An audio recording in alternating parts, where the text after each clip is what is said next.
केतन पर लगे कुछ घाव दिखाने आया हूँ, बापू के आदर्शों को इंसाफ दिलाने आया हूँ, जनगण मन के मूल मंत्र को मैं दोहराने आया हूँ, मैं आपातकाल के भारत का दर्द सुनाने आया हूँ। सभा में उपस्थित सभी आदरणीय प्रबुद्धजनों को मेरा सादर प्रणाम। विषय को शुरू करने से पहले कुछ कथनों पर ध्यान केंद्रित करना चाहूंगा कि तुम मुझे खून दो, मैं तुम्हें आजादी दूंगा।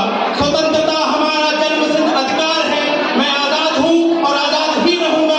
हमारी शहादत देश की आजादी की नींव होगी। मान्यवर, ये कथन हमारे उन क्रांति वीरों के हैं जिनके लहू से भारत की आजादी और लोकतंत्र की नींव को सींचा गया। इस नींव को हिलाने का काम 25 जून 1975 को आपातकाल जैसे काले अध्याय को लगाकर किया गया। एक ऐसा अध्याय जिसने 21 महीनों तक मौलिक अधिकारों को छीनकर चीखती हुई जनता की पुकार और प्रेस की लेखनी पर मौन लगा दिया। एक ऐसा अध्याय जिसमें रेडियो और दूरदर्शन पर केवल सरकारी शुल्क गूंज रहे थे। अरे अभिव्यक्ति की आजादी, स्वतंत्रता का अधिकार, न्याय पाने के अधिकार तक को छीन लिया गया था।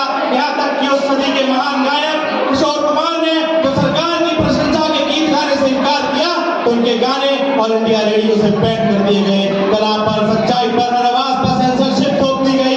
अरे मीसा जैसे कानून को आंतरिक सुरक्षा का हवाला देकर जयप्रकाश नारायण, मोरारजी देसाई, अटल बिहारी वाजपेयी जैसे न जाने कितने नेताओं को सलाखों के पीछे कर दिया गया।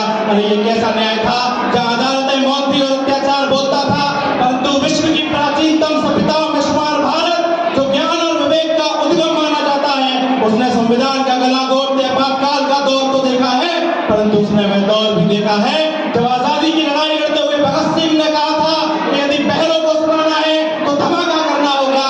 वैसा ही धमाका आपातकाल के विरोध में 21 मार्च 1977 को सरकार का तख्ता पर रखकर जनता की चेतना ने किया। अरे जो भरा नहीं भावों से, बहती जिसमें रफ्तार नहीं, वह हृदय नहीं, वह पत्थर है जिसमें स्वदेश का प्यार नहीं, जिसमें स्वदेश का प्यार नहीं। परंतु आज आपातकाल के 50 वर्ष बाद हमें उससे ये सवाल करना होगा कि क्या हमारा लोकतंत्र वोट डालने तक ही सीमित है। हमें ये सवाल करना होगा कि हम अपने विकसित भारत को कैसा बनाना चाहते हैं। हमें ये तय करना होगा कि राजनीति कैसी होनी चाहिए, क्योंकि राजनीति हमारे घर की रोटी से लेकर बच्चों की शिक्षा तक को तय करती है। तो हमें अपने वोट की ताकत से राजनीति को तय करना होगा और ये तय करना होगा कि हुकूमत को हारने का खौफ रहे, वरना देश में खौफ की हुकूमत हो जाएगी। अरे जब स्वामी विवेकानंद ने कहा था कि मुझे 100 युवा दो तो मैं देश बदल दूंगा, आज भारत के पास करोड़ों युवा हैं जो देश की दिशा और दशा दोनों बदल सकता है। आज भारत युवा है और युवा भारत ही विकसित भारत का निर्माता है। अंत में युवा साथियों का आह्वान करते हुए विदा लेना चाहूंगा। उस बीते कल का क्या करना, उस बीते कल का क्या करना, ये आज बचाना है हमको। ये समाज बदल की ओर चला, ये समाज बचाना है हमको। अब कोई अवतारी आकर बदलाव नहीं ला पाएगा, हमको ही लड़ना होगा, आजाद नहीं आ पाएगा। तो फिर भारत को विश्व गुरु का पावन दर्जा लौटा दो, फिर देश प्रेम के भावों से चेतक का कर्जा लौटा दो।